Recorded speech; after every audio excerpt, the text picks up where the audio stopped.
আসসালামু আলাইকুম, আমি সাগর। কি অবস্থা সবার, কেমন আছেন আপনারা? আমার একটা কবুতর দেখাবো আজকে। একটা নর কবুতর, অনেক বয়স্ক। এই কবুতরটার বয়স অনেক। দেখছেন কবুতরটা চোখ একবারে কি হয়ে গেছে। কবুতরটা আমি রাখছি শুধু ওর চোখের কারণে। ওর চোখ দেখলে আমার খুব ভালো লাগে। দেখেন কবুতরটা দেখতে অতটা সুন্দর না, কিন্তু কবুতরটা আমার অনেক ফেভারিট, প্রিয় একটা কবুতর। ওকে দেখলে আমার ভালো লাগে। দেখেন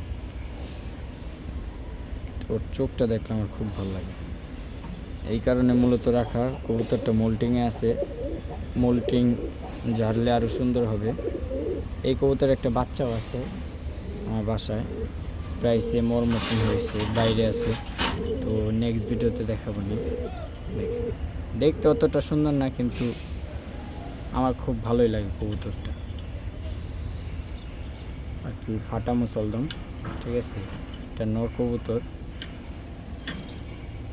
মোল্টিং আছে, তো লেস কাইটটা দিছি। দেখেন আমার বাসার সরিষাগুলো বেশ ভালোই বড় হয়েছে। এই যে আমার পপকর্ন গাছ, দেখেন পপকর্ন হয়েছে মাশাআল্লাহ। এখনো বড় হয় নাই, বড় হইব, বড় হইতাছে। হ্যাঁ, এই যে সরিষা, মাশাআল্লাহ অনেক সরিষা আসছে। দেখেন ছোট ছোট এখনো। তো কবুতরটাকে আমি আটকায় রাখছি, ছাড়ি না। কবুতরটা আর কি মারামারি করে অন্য কবুতরের সাথে রাখলে, এই কারণে সিঙ্গেল খাঁচা রাখছি। হ্যাঁ, কবুতরটা আমি আলাদা রেখে দিছি, একটু পশম হোক, সুন্দর মানে একটু ফ্রেশ হোক, এই জন্য রেখে দিছি।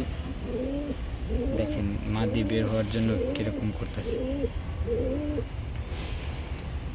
আমার বাসার আরও দুইটা নর আলাদা রেখে দিছি, ওদেরকে আমি জোড়া দিই নাই, কিছুদিন রেস্টে রাখতেছি। মাদি, এই যে ওদের মাদি রেস্টে রাখছি। ও তো ছাড়ছি, ছাড়লেই আশেপাশের ছাদে যায় বসে পড়ে। দেখেন উপরের ছাদে যা বসে পড়ছে। হ্যাঁ দেখেন।